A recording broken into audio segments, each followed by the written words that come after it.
Pemirsa, jumpa kembali di channel Belajar dan Berbagi. Video kali ini kita akan belajar mengenai pengembangan alat kesehatan yang aman dengan mempertimbangkan output manajemen risiko di setiap tahapan desain dan pengembangan.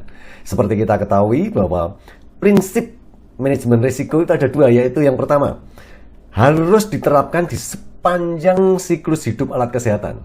Dan yang kedua, digunakan untuk mengidentifikasi dan mengatasi masalah keamanan, yaitu mulai dari bahan baku, proses produksi, pengiriman, penyimpanan, instalasi, servis, sampai pembuangan alat kesehatan.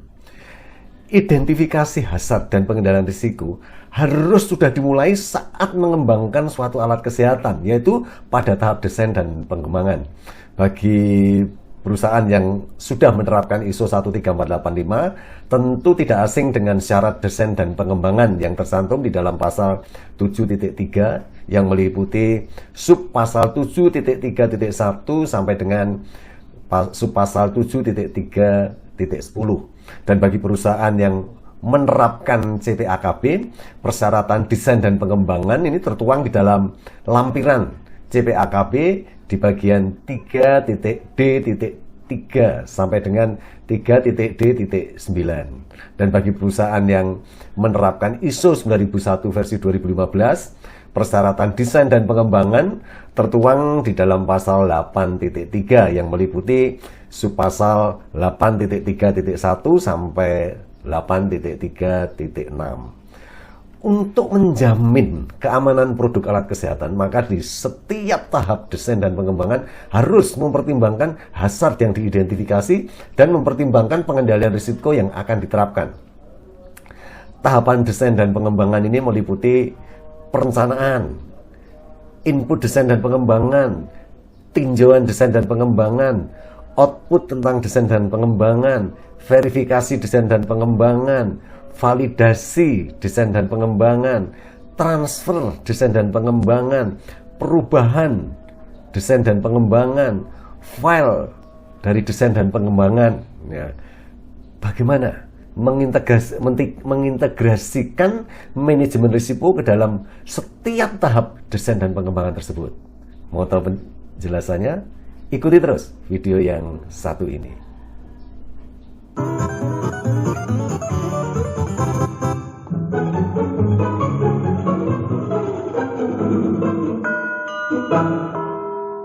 Pemirsa, keamanan alat kesehatan ini ditujukan pada 3 aspek. Yang pertama, yaitu keamanan terhadap orang. Ini meliputi pengguna, pasien, dan juga orang lain. Dan yang kedua, yaitu keamanan terhadap alat kesehatan yang lain. Dan yang ketiga, yaitu keamanan terhadap lingkungan penggunaan alat kesehatan. Untuk menjamin keamanan produk alat kesehatan, maka di setiap tahap desain dan pengembangan harus memperhatikan hazard yang diidentifikasi dan pengendalian risiko yang akan diterapkan. Dan untuk membahas pentingnya mempertimbangkan manajemen risiko di dalam setiap tahap desain dan pengembangan, tentu saja saya menggunakan beberapa referensi, antara lain ISO 13485-2016, A Complete Guide to Quality Management in the Medical Device Industry. Ya. Mari kita membahas manajemen risiko pada setiap tahap desain dan pengembangan. Yang pertama, itu di dalam perencanaan desain dan pengembangan. Manajemen risiko harus menjangkau seluruh siklus hidup alat kesehatan. Dan desain dan pengembangan merupakan salah satu rantai dalam siklus hidup alat kesehatan. Perencanaan desain dan pengembangan harus memastikan bahwa kegiatan manajemen risiko harus sudah dilakukan selama tahapan desain dan pengembangan. Kegiatan manajemen risiko itu harus dimulai sedini mungkin, yaitu di dalam tahap desain dan pengembangan. Alasannya tentu saja adalah akan lebih mudah untuk mencegah masalah yang terkait dengan keamanan daripada nanti mengoreksinya setelah diproduksi massal atau dipasarkan. Yang kedua, itu mengenai input desain dan pengembangan. Ya, Input desain dan pengembangan ini ditetapkan di dalam standar ISO 13485 subpasal 7.3.3 yang menyatakan input desain harus meliputi output manajemen risiko yang berlaku. Nah, salah satu output dari kegiatan manajemen risiko yaitu pengendalian risiko yang harus menjadi input atau memberikan input ke dalam proses desain dan pengembangan. Berikutnya mengenai output desain dan pengembangan. Ini ditetapkan di dalam ISO 13485 subpasal 7.3.4 mengenai output desain dan pengembangan. Langkah-langkah pengendalian risiko yang diidentifikasi selama tahap input ini harus dirancang dan dimasukkan ke dalam output desain dan pengembangan. Langkah-langkah pengendalian risiko ini harus dievaluasi kelayakannya. Output desain dan pengembangan pada umumnya terdiri dari 3 jenis. Dan langkah-langkah pengendalian risiko ini biasanya termasuk ke dalam salah satu dari jenis output tersebut. Ya. Jenis yang pertama, ini meliputi spesifikasi karakteristik alat kesehatan, termasuk juga di sana hal-hal penting untuk penggunaan yang aman dan tepat. Contohnya, kepatuhan terhadap standar tertentu, misalnya IEC 60601 untuk alat kesehatan elektromedis. Kemudian juga alarm terhadap suhu yang melampaui batas. Kemudian juga informasi yang terkait dengan residu risiko. Ini misalnya tercantum di dalam label warning pada alat kesehatan atau juga panduan operator atau panduan servis. Contoh lainnya yaitu pelatihan bagi pengguna, dan sebagainya. Jenis yang kedua, ini meliputi output desain yang berkaitan dengan persyaratan untuk pembelian, persyaratan untuk produksi, handling, distribusi, servis, dan lain-lainnya. Contohnya, misalnya persyaratan kualitas tertentu suatu komponen yang akan digunakan. Kemudian juga pengendalian proses produksi yang ketat. Kemudian juga penggantian suku cadang yang diwajibkan di dalam interval servis pemeliharaan yang direncanakan. Contoh lainnya misalnya persyaratan lingkungan dalam proses produksi, seperti misalnya suhunya, tekanannya, kelembaban, dan lain-lainnya. Kemudian jenis yang ketiga ini termasuk kriteria penerima alat kesehatan. Contohnya misalnya spesifikasi torsi untuk mengencangkan baut, toleransi dimensi, kemudian tingkat kontaminasi atau persyaratan sterilitas untuk alat kesehatan atau aksesorinya, kemudian batas kinerja keamanan listrik, misalnya saja kebocoran arus, kekuatan isolasi, dan sebagainya. Berikutnya, tinjauan desain dan pengembangan. Ini tercantum di dalam ISO 13485 subpasal 7.3.5. Tinjauan desain dan pengembangan ini harus menentukan apakah residu risiko individu maupun residu risiko secara keseluruhan dari suatu alat kesehatan sudah dikomunikasikan kepada individu-individu yang sesuai. Ini termasuk pada pengguna. Ya. Tinjauan desain dan pengembangan ini antara lain, ini akan menilai satu, apakah semua hazard telah diidentifikasi, apakah risiko telah dinilai dengan benar, dan apakah langkah-langkah pengendalian risiko potensial telah diidentifikasi. Yang kedua, untuk menilai efektivitas langkah-langkah pengendalian risiko untuk setiap risiko. Yang ketiga, misalnya untuk menilai kegiatan validasi desain secara efektif, menilai residu risiko keseluruhan yang terkait dengan penggunaan alat kesehatan oleh pengguna yang dimaksudkan.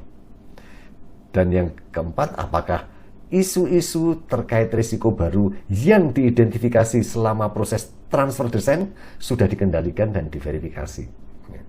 Berikutnya yaitu tentang verifikasi desain dan pengembangan. Ini ditetapkan di dalam ISO 13485 subpasal 7.3.6.